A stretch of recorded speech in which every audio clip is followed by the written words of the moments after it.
Ayan, magandang tanghali sa inyong lahat. Tayo ngayon ay magluluto ng ating ulam sa tanghalian. Walang iba kundi manok. Bahala na tayong magtimpla kung anong klaseng luto ito dahil sa hirap ng magluto, lalong-lalo na dito sa Middle East na iba ang putahe nila.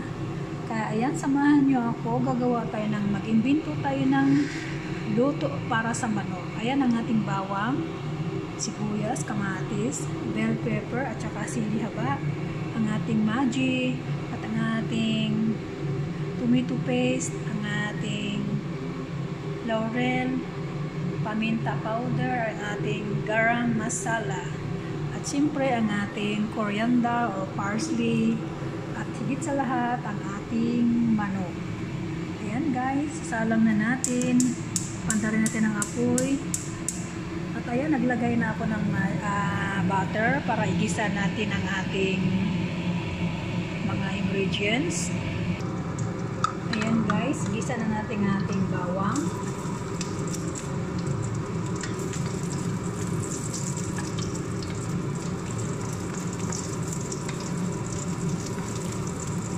Sunod din ang ating sibuyas.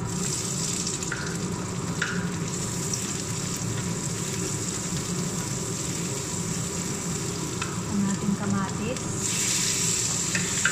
ating sili haba,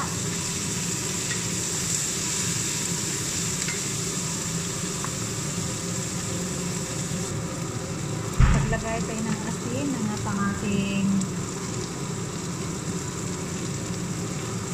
bay leaves or laurel. Ayan, ilagay na natin ang ating tomato paste.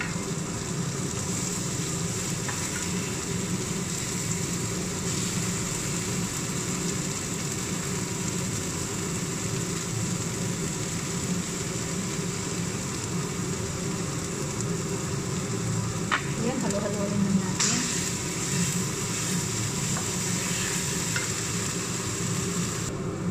Ayan guys, sunod na natin ang ating manok.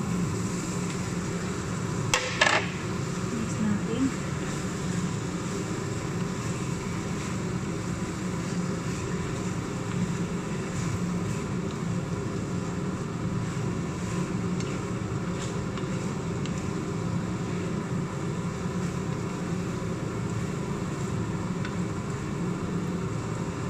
Lagay natin ang ating Maggi cubes. Paglagay na tayo ng paminta powder. At ang ating garam masala. Ayan. Ayun ang bahala kung gaano karami. Mix natin ulit. Maingay yung guys, nakaandar yung ating puspan para walang amoy ang ating niluluto, ang ating kusina. Ayan, halo-haloin lang natin mabuti guys. Ayan, naglagay ako ng kaunting tubig, mga 1/4 lang sa cup para pampaluto lang sa ating manok. At medyo dry kasi ito guys ang aking gagawin ngayon. Kung sa totoo lang, hindi ko alam kung anong klaseng luto ito. Basta try ko lang kung anong mga pwedeng gawin sa pagluto ng manok, ng ibang klase. Bahala na kayong dumiskarte kung anong luto gagawin nyo para may iba naman ang lasa. Kasi dito pabalik-balik lang yung pabalik-balik lang yung timpla ng manok. Biryani, masbos, puron, yung i-oven, ganun lang.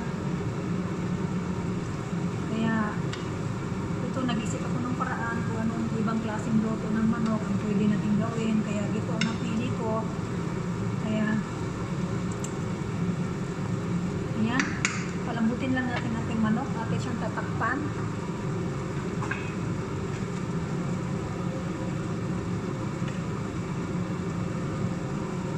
Takpan lang natin siya at mamaya-maya ating balikan.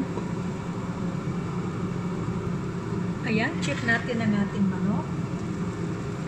Ayan na siya guys.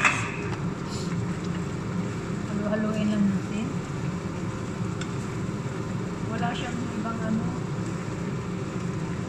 wala siyang gulay katulad ng patatas, carrots, wala. Ganito lang ang luto ko. Ayan, palutuin lang natin siya sa mahinang apoy para isang kutsa lang natin siya sa lahat ng mga ingredients na nilagay natin. Yan ang sabaw niya. Dahan-dahan natin lambutin. Takpan natin ulit, guys. Ayan, guys. Medyo patuyo na siya. Ilagay na natin ang ating bell pepper,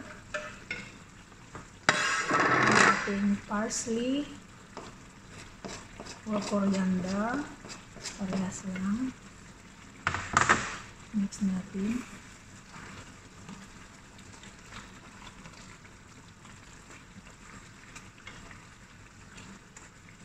Jack, sa inyo, mapapadami ang kain nyo dito. Masarap kasi siya. Na-try ko na to unang luto. Ayan, inulit ko ulit.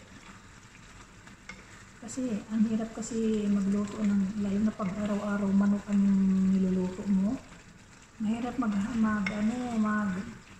isip ko anong lutong gagawin.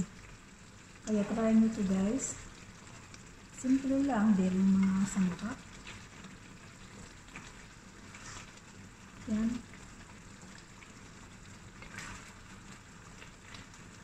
Takpan lang natin ng bahagya, mga ilang para pwede nating patayin.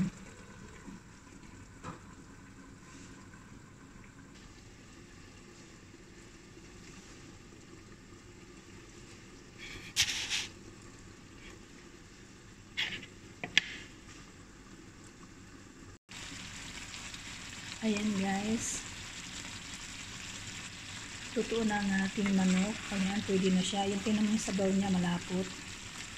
Ayan, lalong-lalo na sa mga katulong sa Middle East na pinoproblema ang kung anong luto gawin sa manok. Ito na ang aking sasuggest sa inyo. Simple lang, madaling gawin. Walang masyadong ingredients. Ayan ang ituturo ko sa inyo.